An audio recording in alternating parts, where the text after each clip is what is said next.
From the great halls of their house, there are assembled three who hope to one day be the world's greatest driving heroes. Created from the cosmic legends of the universe comes our team captain, the Vision, Bill Fisher.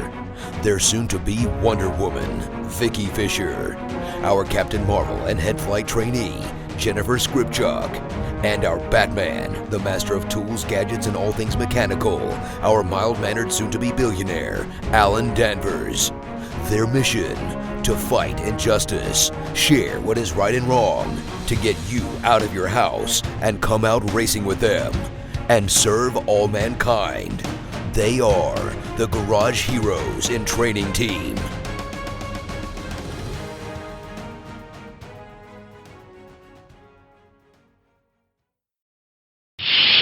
Captain's Log Supplemental.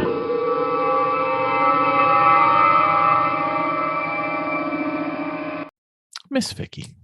Yes, sir. You know what? What? I've been thinking about this Sentinel system. Yeah. Tell me about the Sentinel system. So what I was thinking was, we have the one car that's got the aim dash that's slowing us down. Because installing the aim dash is actually, it probably is easy, but it's quite hard the first time. And we haven't figured that out yet. The Sentinel system is really easy to set up. So what I was thinking was, why don't we put it in the Lemons car? And we'll worry about the aim data information separately. And we'll kind of break it down into a project.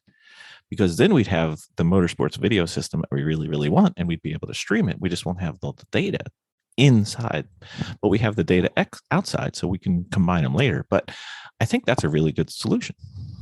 So what does this Sentinel system do?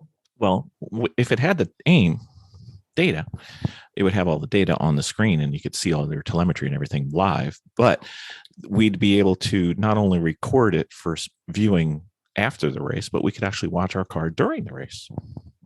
Ooh, like on the monitor and everything? On a monitor, if you were at home and I was at a track, or if you were at the track and I was at home, depends on who gets the little short straw, but we'd be able to watch each other. It's something I've always wanted to do. And you know what? If you're driving, you know what you can do on the Sentinel system?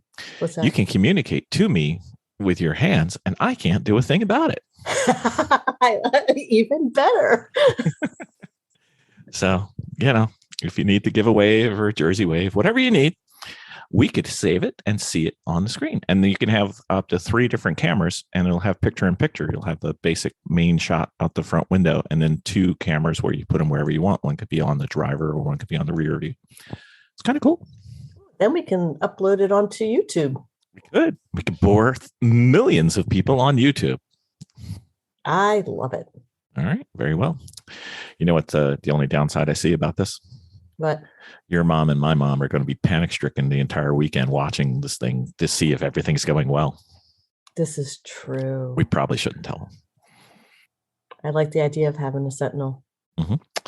Well, luckily we have maybe 2. Depends on how things go. We're going to try. All right. That sounds like a plan. That's the project. We got to get that ready for the next race. Sounds great. All right. Very well. Thank you, ma'am. Ben Dawson, we've got a question for Dominating with Dawson, which means you should be here. Oh, is that guy around? I saw him. I did see him. Yes, that's what I do for comrades at work. Mm-hmm. When the boss comes by, hey, have you seen so and so? Like, he was here. If it's somebody who I knew left, I go, oh, he was here, and I act like I can't think of where they are because I know they left, but I'm not lying because he was here. He was. That's all I'm going to say. He was here, and then I try to trail off and leave. I saw him, and then I try to trail off and leave, and I haven't lied. You know what I mean? No, I got you. So I'm going to find this Dawson character. What's the question? I'll let him know. All right. So the question we had, and I'm not sure Ben's going to be able to answer this. So maybe you might be better. Well, I saw him, so we'll see. The first part of the thing, I'm not sure has ever happened to one Dominating with Dawson, Ben Dawson. So he may have no experience in this, but once you have missed a corner, what do you do to get back on rhythm or on sequence? Good question. Having never done it, I'm going to have to do some projection here. Is that okay though? If it were to ever happen, Sure. If I were in this particular ungifted driver's headspace after immediately blowing a corner, how do I try to get myself back on track? Is that what we're talking about? I'm just trying to fathom it. I'm trying to understand. Let's just go with somebody does something wrong and it impacts you. Oh gosh, well, if suddenly let's say I've been inconvenienced myself being a perfect driver, I've been inconvenienced and forced off my line, and it's cost me a little bit of time. I've made an ugly corner. You might even say missed the corner through no fault of my own. Let's be clear, never my fault. Obviously, yes. Okay, so we're there. We're there now. It's happened. Okay, it's happened. What can I do? I can't get out of the car and shoot that driver. I can't catch them. My bullet probably anyway. I'm just gonna have to deal with it internally. You know what I'm saying? I know what you do in Gran Turismo. You hit the 5-second back button. Is there really one? Yeah. Oh God, I wish don't we all wish we had that in racing and there was I might need more than 5 seconds a couple times. I'd be hitting that thing like the Novocaine button or whatever at the hospital. But anyway, no, like when something bad has happened, at least for me, and I know I say this all the time, and I don't say this to sound egotistical, but at my own level of driving, if I've had to do a pedal fest or a stutter step or just come out of the throttle more than I wanted to on an exit of a corner, you know what I mean? If I've overcommitted to the throttle, if I have to back off or pat if I've made a little mistake, to me that lap is gone. So as soon as I've made a little mistake, not even blowing the corner, I'm already like, well, this lap is kind of a write-off. I'm going to try to make the best of it, get myself back together. But next time I cross the stripe, I want to be back on my game. And sometimes if you've made a mistake right toward the end of a lap, you might need a whole other lap to regain your composure and sort of get yourself back in rhythm. But once I realized this lap is a write-off because of this error of whatever magnitude I've made, even if you go all the way off the track, whatever level of event it is, probably also going to have a corresponding level of mental discombobulation, right? Like if you went all the way off and ended up 2 inches off the wall, it takes me a little bit longer to recover from that than, oops, I had to get out of the gas and then get back on it. And now I'm not going to be as fast at the end of the straightaway as I wanted to be, both of which are lap killers for me. But, it's one thing for me to make a small mistake and be like, oh, dang, I kind of lost what I wanted to see out of it. I think a lot of times when we're talking about practice or competition, you want to see a good lap time come out of it. If you lost a little bit of the time, it's just disappointing and you move on. Those ones that are bigger, the incidents that take you off track or missing a corner bad enough to really put you out in the marbles, and you really got to get it back together. And you lose a bunch of pace and time. Those are ones where if I'm still on the track, I'm going to be kind of doing a lot of self-reflection immediately. Like, how did I get out there? What did I do wrong to get out there? Was there a track condition that I didn't know about that pushed me out there? It said somebody just brought a bunch of dirt across the track and I slid across the dirt. Or had somebody just oiled the track down and we all just slid through this. Sometimes there are some context clues to let you know, hey, maybe this big upset you had might not be your fault. It could just start raining and I ran out of traction and spun out, just trying to still keep it going in the rain. There are a number of reasons you could have had this error. And so sometimes your answer to your self-reflection is pretty immediate, and it's hey, not your problem, but it is your problem. You know what I mean? And then sometimes there's, hey, it is your problem and it's a skill issue. Yeah, for sure. But I think go ahead. Good. I was going to say if it's a sprint race versus an endurance race, one lap usually isn't going to matter in an endurance race. No, right, exactly. A lot of times you may be pushing yourself hard just because you want to have a good time and do the best representation of yourself. But you're right, Bill. In an endurance race, it's those pictures where you're looking at a picture and then it zooms out and you realize it's like this one picture is a part of a million different pictures or whatever. Like in the scale of an endurance race, a small violation or error is not going to make that big of a deal as far as the whole fabric of the race that you're weaving together. Yeah, but you're right. In a 10 or 20 minute sprint race, one mistake can mean your race is pretty much over and you're kind of riding along for whatever scraps you can pick up. You're right. So I think you're right. So I guess it's important to point out that you should appreciate the scale of what you're doing. And is this mistake going to be something that ends this whole competitive event for me, or is this just a hiccup and I'm going to hope my teammates can make it up for me? You know what I mean? Yep. I mean, my whole thing is whenever I take and have an error or have something that goes in a way I didn't anticipate or want, is what can I learn from it real quick and then move on. and try and get back to the rest. Like, let's say it's a 10 turn race lap, and I blow one turn. I want to get that other 90% of the lap as close to perfect as I can. Yeah. Quickly analyze what that one turn I blew, and the one turn you blow leads into the next turn coming in early and slower. So it's really more than one turn, but trying to minimize that and see what I can still get out of it and learn from what I did. Like, oh, that's a bad line, or oh, that's a bad breaking point, or oh, that's a bump I never hit before, or whatever it was that caused it. Or should I be aware that something could be going wrong with the car? Did I just burst a radiator hose and I've got radiator fluid on my tires, and that makes a big difference, Yeah, that's you bring up a good point about the timeliness of your analysis, right? Do I have time to just kind of write it off and then think about it later in the trailer? Or should I be immediately trying to figure out what just caused that upset condition? I mean, I think if the answer is obviously I tried something that didn't work, you know what I mean, or just tried to step out and try something to make myself faster and it didn't work and it ended up off the track, that's one answer. But it's funny that for some reason I think either today or yesterday I was thinking about the most recent race I did at CMP, and there's a certain section coming out of the kink where you come out of this big kink and it's a great passing section into the next break zone. When you have breaks. And there was so there's an instance where I popped out by myself to pass a slower car there, and the car didn't slow down enough, and I found myself like really zooming by this car I was trying to pass and not being able to slow down enough until in this instance I was all by myself on the inside, and I could kind of pull up onto the curb at the apex and keep sort of slowing down, even though it was like I was not making this turn really that well. It ended up being an ugly turn, but I was not really in anybody's way. I just couldn't slow down, and it ended up being kind of weird and awkward. And I didn't do my analysis quick enough to think, what just happened? I did the thing. I'm a pretty naturally self-deprecating person. So my initial reaction was I must have messed up. Like I flubbed it. Like I botched it. I did something wrong. Even though I'm pretty mechanical about timing and inputs, I didn't remember trying to push anything extra there, especially since I was trying to pull inside for a pass. At least in my book, if you're ducking out and trying to pull inside for a pass, you kind of have a little more control than usual because you're going in there next to somebody and you need to be sure you're kind of under control. Do you know what I mean? Yeah, you don't want to ride out into them.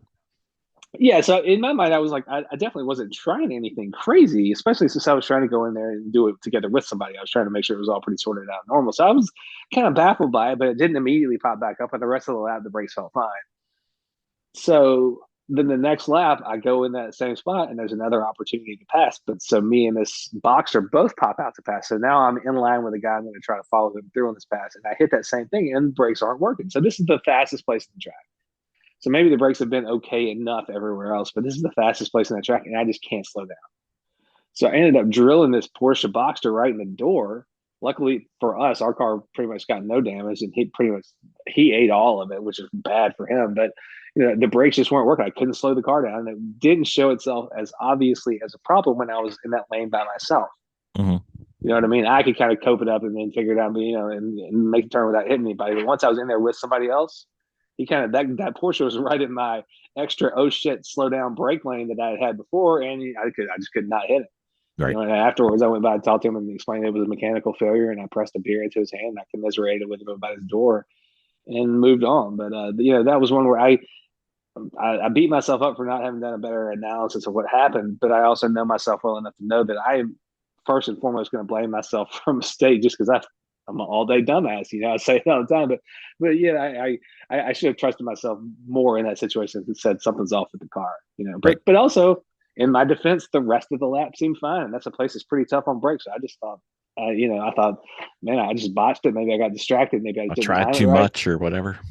Yeah, it was a weird one. And I felt bad for the way it came out and wished I had had a better analysis. So I think it's important to try to, if it's not immediately obvious to you what's screwed up, it may be worth pulling in and trying to say, hey, there's something mechanically messed up with my car. And luckily, most tracks have corner workers who are watching out for you. And they're going to let you know before it's going to be obvious to them, usually before it's obvious to you that you have a mechanical. So hopefully they'll pull you in before you need to kind of figure it out yourself. But, like Bill said, if you got a leak, it's getting on your tires and your rear tires and making you slip and slide around. Hopefully that's something that's obvious to track workers before it becomes a car ending problem for you. Yep. I mean, both times when I had the most serious liquid down on the track, I was the passenger. One was our car and one was a car in front of us. And, I'm with one of my students and it's HPD 1 and we're going around a turn and all of a sudden the car just starts to wiggle. Oh, man. And I'm just like, oh, this isn't a good place to be wiggling. What are we doing here? And then all of a sudden she caught it. And I was like, okay, that was good. And then I look in my mirror and I see the other car is just like flinging off into the grass. And I'm like, man, you did really good because the cars behind us are not on the track anymore. And then we saw another car, the car in front, like 2 turns ahead of us was off to the side and no radiator and just drooling all over the track. And it was not good. Wow. But, and then the other time I'm in the passenger seat with another instructor and we're going around the first turn coming after it was like 3rd lap or something. And apparently our radiator hose blew. So we're going around the turn and all of a sudden the car gets a little squirrely and he's a really good driver and it's no big deal. It's just like, that was weird. And we both said, because we had the intercoms, I'm like, that was weird. Yeah. And then the second turn, the car is like, wait, and we had blown our, and so we just quickly got off and, wasn't good, but I mean, it wasn't bad. It just happens. Something happens. And then that's funny. No, you go. Mine's got to be last. I was going to say the tow truck comes over because we didn't know what the problem was. The tow truck's over and pops the hood, goes, "Oh my god!" And the two of us look at each other like, "That's not good." Bad sign. So turned out to be nothing major. It was just a fluid all over the place. But well, here's one from my instructor time. I had this student, the guy I've known pretty well for a few years. Had an E36 with LS swap. Mm-hmm. So it was a pretty cool car. He's not a very confident driver. He was definitely kind of an intermediate driver, looking for somebody to help him with this awesome build he did. Like I wanted to have somebody help me utilize this stuff. So that's why I was in the car with him. And we are going up through the S's at VIR, which is, if you don't know, pretty fast, pretty fraught, pretty scary place. Mm-hmm. And all of a sudden, smoke fills up the whole inside of the car. And I'm like, fire, stop the car. And he's sliding all over the place. Turns out he's sliding all over the place in his own oil because he's blown a line off an oil cooler or something.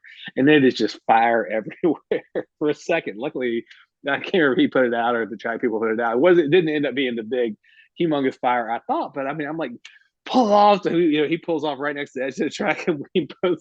I'm not even sure we bailed out. Like I think by the time we pulled off, it was either calming down. Maybe we both got out. I can't remember the details, but we pulled off in the middle of the SSC. We were all on fire like crazy, and he had just blown his engine, blowing an oil line off or something. So it wasn't catastrophic, but it seemed pretty bad at the time. Especially the sliding. The sliding was pretty terrifying. Like slow or sliding and on fire. Not a fan. Ben. And I'm not driving. Ben, we both 100% know if that car is on fire, your ass was out of that car so fast when you pulled over. Yeah, that's what I'm thinking. Like I think there was fire for a second, and then either he pulled the fireball or something. I don't remember getting out on a hot track, but I probably would have if it was bad enough. There's 100% Ben Dawson is out of that car. Hey, dude, sorry about your car, man. Have a nice day. See you later. I'll get you a beer in the paddock. That's right.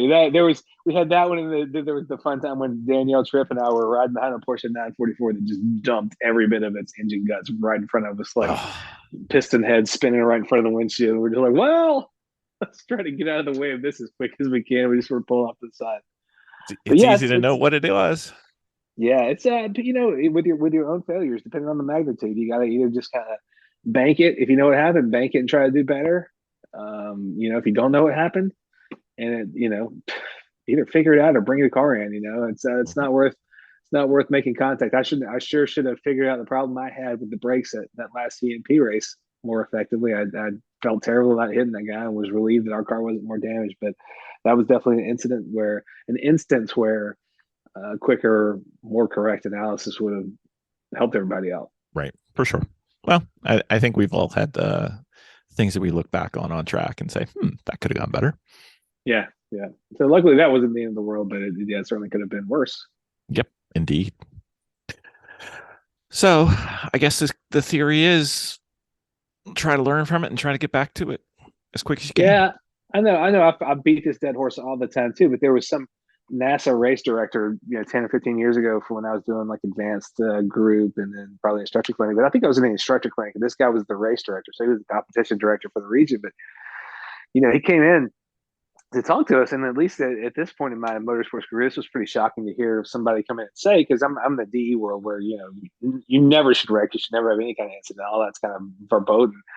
This guy's looking, he's the race director. He comes in, he goes, "Yeah, people hit stuff, but my main thing is if somebody ends up off the track and hits the bridge abutment at turn 7, I want to go talk to that driver after the incident, and I want them to be able to tell me, give me a salient version of why you ended up hitting the bridge abutment at turn 7 or whatever." And if that driver can't explain, like, "Oh, I was trying to pass so and so, thought I had the pass made, and they were trying to duck out and pass this guy, and they kind of clipped my right rear." If you could be really specific about how you ended up there, we're fine. If I go then ask you that question, you go, "I don't know, the car just blah blah blah and blah blah blah, and I'm in the wall." If you can't give me a nice cogent explanation, then either you need medical attention or we need to talk about whether or not you should have a race license. Mm-hmm. So, trying to recover from mistakes, analyze what happened. It's a safety issue. It's a keeping your car together issue, and it's a learning issue. Yep. Everything's a learning issue. It's like we're in training. That's right. It's like we're always training. I don't know. Crazy. That sounds like a good name for a podcast. Or just a whole motorsports empire. Mm-hmm. Yeah, or life in general. Yeah, sure. I know Vicki still thinks I'm trainable. No idea why, but that's what's called delusion. She's crazy. Just like she thought lemons was $500. Gotcha. She's asleep right now. We're talking about her. That's right. I'm not even going to end up in the bathtub. Night, Victoria. Thank you, Ben. Hey, thanks for having me.